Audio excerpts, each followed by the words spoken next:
यस्ता नारीको नाममा कलङ्क लागि त छन् जीवनभर जेलमा सडाएर मार्नुपर्छ हजुर।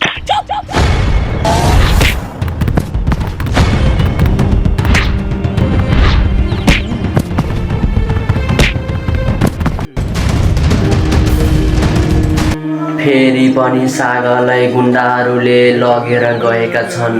उता भने कान्छीलाई र विध्वंसलाई एक आपसमा भएको देखेर कान्छीलाई जेल हाल्ने पुलिस चौकीहरूमा लगेर यातना दिने भएको छ साथीहरू। उता भने ती सानी नानीलाई बलात्कृत गर्ने क्रममा गुन्डाहरूबाट बचाएर सागरले लगेको देखेर फेरि गुन्डाले आफ्नो ग्याङ लिएर सागरलाई फेरि कुटपिट गर्न थालेका छन्। के अब कान्छी पुलिस चौकीबाट निस्किएर गएर सागरलाई बचाउन सक्लिन् त साथीहरू? सागर भने फेरि पनि ती गुन्डाहरूको चङ्गुलमा फसिसकेको हामी देख्न सकिन्छ। उता भने कान्छीका सासू आमाले कान्छीलाई भएको नभएको गाली गरेकी छन् साथीहरू। अब भने के होला त? कान्छी बाघ 300मा भने कान्छीलाई जेलमा हालिसकेका छन् र सागरलाई पनि फेरि ती गुन्डाहरूले पहिलेकै ठाउँमा लगेर कुटपिट गर्न थालेका छन्। अब भने कान्छी सिरियल भाग 301मा कान्छी जेलबाट छुटेर सागरलाई बचाउन जानुपर्छ भन्न चाहनुहुन्छ भने च्यानललाई सब्सक्राइब गरी हामी साथ जोडिन पनि नभुल्नुहोला।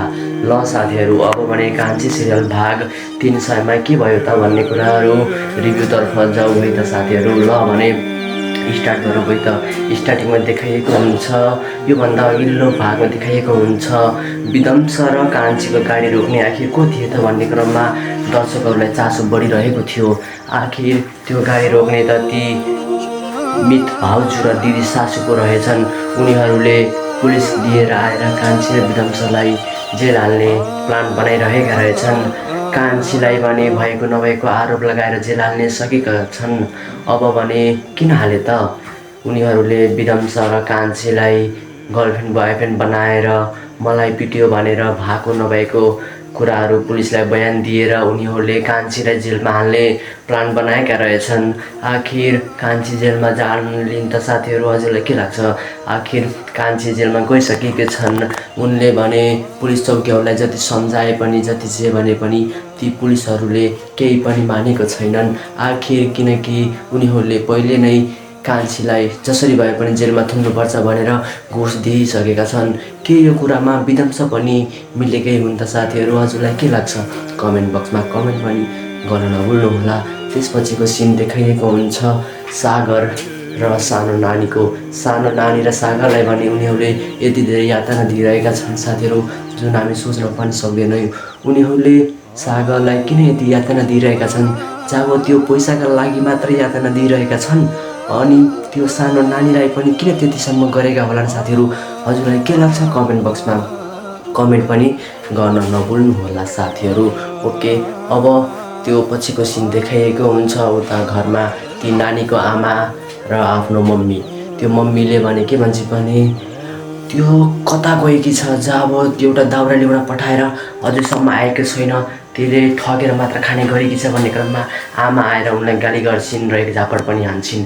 तैँले मेरो नातिनीलाई त्यस्तो गरिस् भन्ने क्रममा उसले भने के हुन्छन्, मैले त खाना दिएर राखेको छु, अरू सौतेनी आमा भएको भए पहिले नै निकालिदिइसक्थे भन्ने क्रममा भने उनी आमा रिसाएर गालामा झापड हानेकी छन् साथीहरू, जुन हामी सोच्न पनि सक्दैनौँ।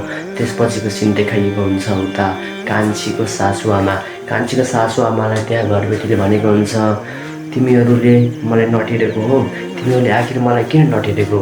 तिमीहरूले जति गरे पनि कान्छीलाई त्यो घरमा लिएर आउन सकेनौ, आखिर सबै काम मैले गर्नुपर्ने भन्ने क्रममा सासुआमा अर्थात् सागरको आमाले भने आफ्नो कान्छो छोरालाई गाली गरेकी हुन्छ।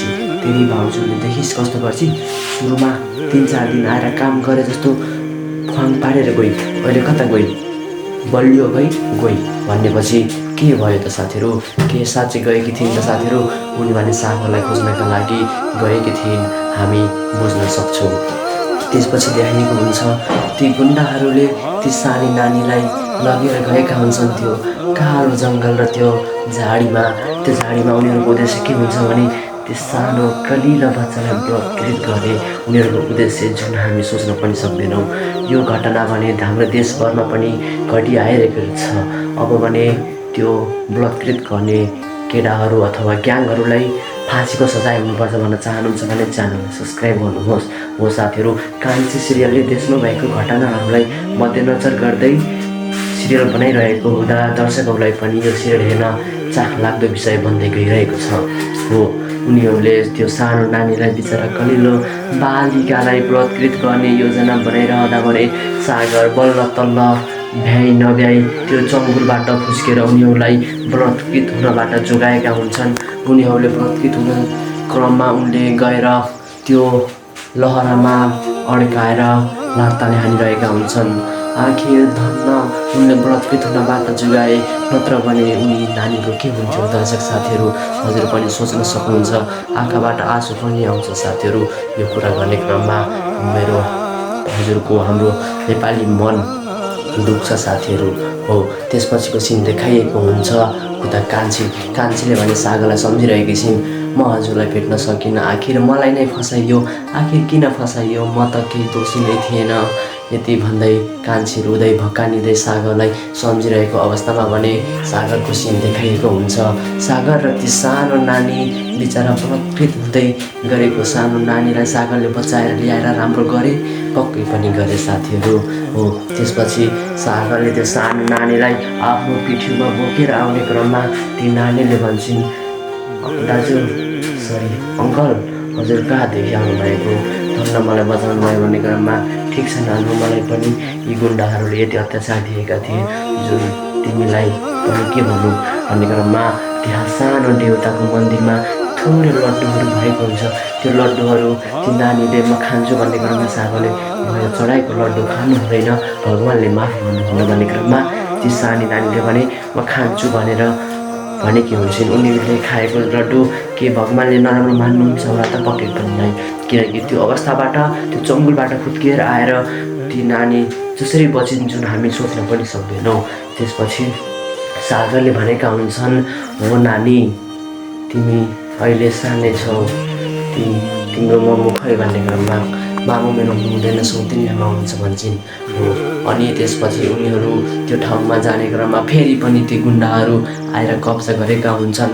ती सागरले ती नानीलाई बचाएका थिए, तर आखिर बचाएपछि पनि ती गुन्डाहरू पछि लाग्न छोडेका छैनन्। आखिर किन पछि लागेका छन्? ती सानो नानीको गलती के छ?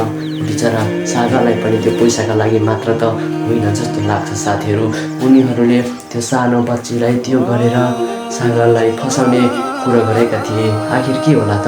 अब आउने कान्छी भाग 301मा भने सागरलाई ती गुन्डाहरूले के गर्लान् त साथीहरू? हजुरलाई के लाग्छ? कमेन्ट बक्समा कमेन्ट पनि गर्न नभुल्नुहोला। के अब कान्छीलाई त्यो जेलबाट निकाल्न सक्लान् त? अब आउने भागमा कान्छी त्यो जेलबाट निस्किएर सागरलाई बचाउनुपर्छ भन्न चाहनुहुन्छ भने यस च्यानललाई सब्सक्राइब गरी हामी साथ जोडिन पनि नभुल्नुहोला। साथै हजुरहरू यो भिडियो कहाँबाट हेर्दै हुनुहुन्छ, जहाँबाट हेर्दै हुनुहुन्छ त्यहाँबाट कमेन्ट बक्समा कमेन्ट पनि गर्न नभुल्नुहोला। आजलाई यति नै, जय कान्छी।